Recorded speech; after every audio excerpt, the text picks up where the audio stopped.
This is a continuation of section 9.4, partial fractions. In the first example that I gave you, the denominator was factorable and all of the factors were linear factors. Well, this one also is already factored for us. I'm going to go ahead and show it to you what it's like before it's factored. So this is a cubic polynomial, x cubed minus 3x squared plus 3x minus 1. And if you factored it, it would be the same factor all three times. So it would be x minus 1, x minus 1, x minus 1. So how do you handle that? The one in the previous example had three factors, so it had three fractions. This one will have three fractions.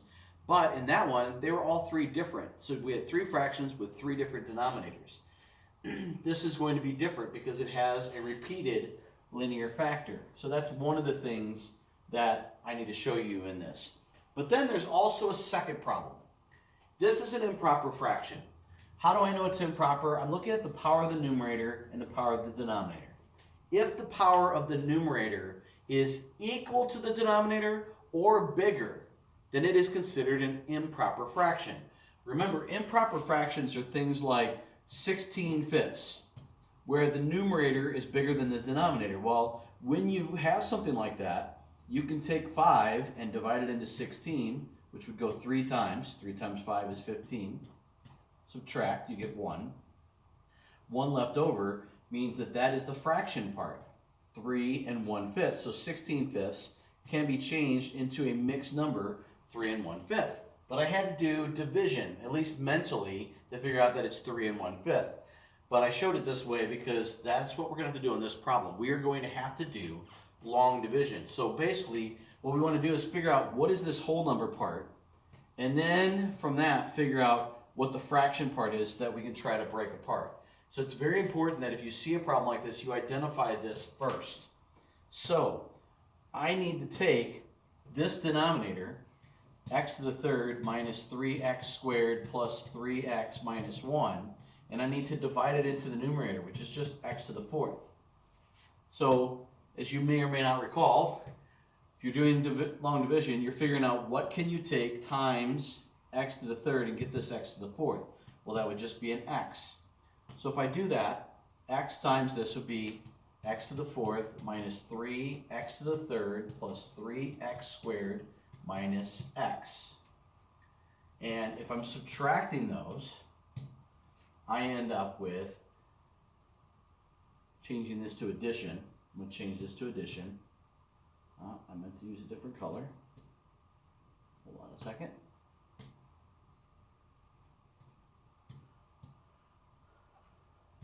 So I can now add these since I changed it to an addition problem. So I would get 3x to the third plus minus 3x squared plus x. So then I'd repeat that process. What times this would give me 3x cubed, and that'd be a plus 3. So now if I distribute that times all of this, I get 3x cubed minus 9x squared plus 9x, and then minus 3. So again, I would need to subtract all of that. So when I do that, I'm going to change this to addition. So it's a little easier to see. I end up with 6x squared minus 8x plus 3. That's the remainder part. So here I've got x plus 3 plus, and then this is the 6x squared minus 8x plus 3 over what I was originally dividing by, which was x to the third minus 3x squared plus 3x minus 1. Notice the power of the numerator is now smaller than the power of the denominator. So this is the whole number part, and then this is the part that we have to break apart into other fractions. So that gets a little confusing, but anytime the power of the numerator is the same or bigger than the denominator, you've got to do long division first. This is that whole number part. This is like the 3 from the 3 and 1/5. I don't need to worry about this until my final answer. But this has to be broken apart into separate fractions. So once I've done this is what I just showed you. I have x plus 3, that's the whole number part, This is the part that I need to break apart. This is back in its original factored form. So how do we handle this? Well, if you have a fraction with a repeated linear factor like this one, it's three factors. This actually represents x minus 1 times x minus 1 times x minus 1. So there are three factors. So that means I'm going to have to break it down into three fractions. But I can't just put x minus 1, x minus 1, x minus 1. Because if I had that, first of all, they'd already have the same denominator. There'd be no finding the common denominator. And I'd just simply add the three numerators together. But this would be my denominator, but this has a power of 3. So what would cause me to have a power of 3 for that common denominator? Well, this is kind of like if you had like 1/2 plus 1/4 plus 1/8. This is 2 to the first power, 2 to the second power, 2 to the third power. But if I'm trying to add these together, my common denominator is the 8, the 2 to the third power. So what we have to do is we have to account for the different powers that this could be. So since this is to the third power, you leave the first one to the first power, you do the second one to the second power, and you do the third one to the third power, the same as this degree. So if this was to the fourth power, I'd have 4 factors, and it would go first power, second power, third power, fourth power, and so forth. Okay? So then I'm going to break this down and put A, B, and C on here, because again, linear factors, that's what I'm trying to find. Okay, so this is what my equation looks like. So I have that already on here, so that's basically what I just did. I've got this repeating linear factor, it's just x to the first power minus 1. So since it's to the third power, you write it down 3 times. First power, then second power, then third power, whatever that power is. So this is my equation. So now, like the last problem, I want to get rid of these denominators. So I'm going to multiply everything by this x minus 1 to the third power.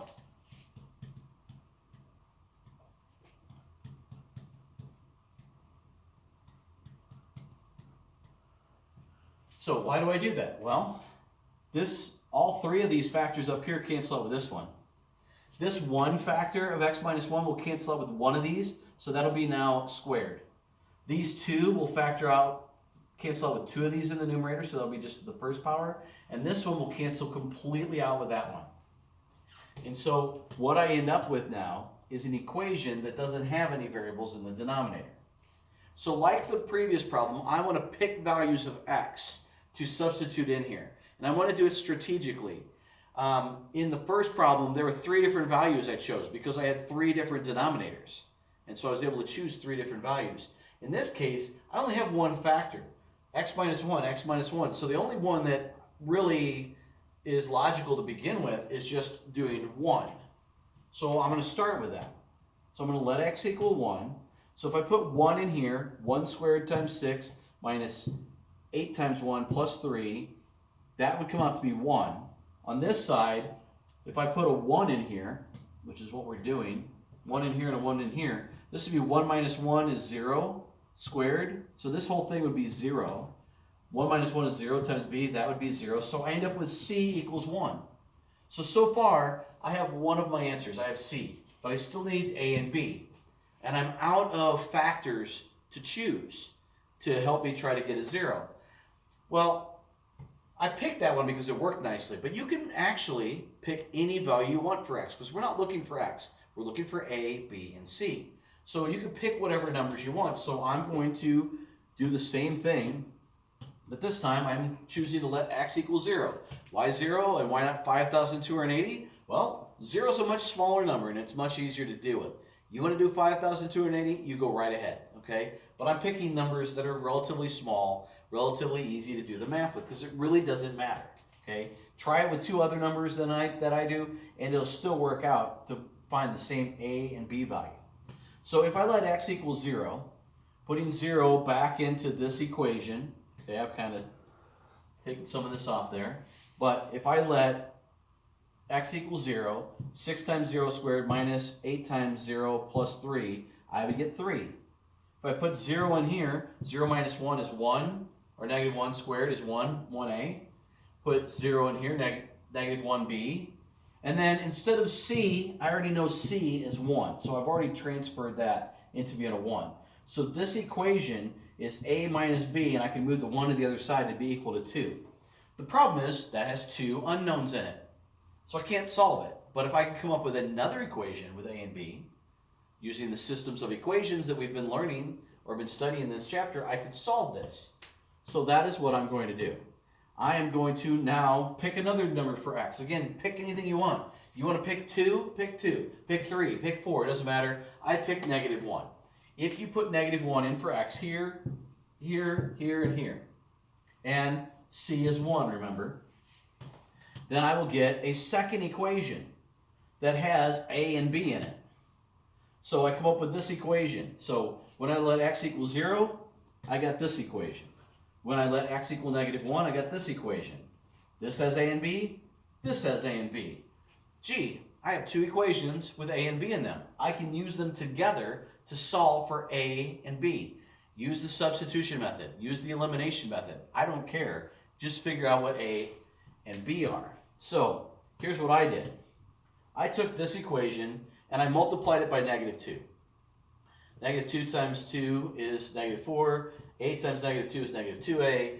And b times negative 2 is 2b. Why did I do that? That created opposites with the b's. Again, you could do it your own way. It doesn't really matter.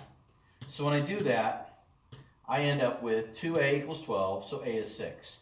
Substitute that back in here. If a is 6, what's b? Well, b turns out to be 4. So remember, this is part of my answer. That was the original whole number part. And then this is the rest of my answer with now knowing a, b, and c. So when I write this out as my answer, here's the original problem I was given. Here's that x plus 3 part. And then here is the rest of it with the 6, the 4, and the 3 that we found. So one way to check this is if you actually went through and got a common denominator for all of this and added it all together, it would come out to be x to the 4th over x minus 1 cubed. Or if you multiply out the denominator, it would be this cubic polynomial.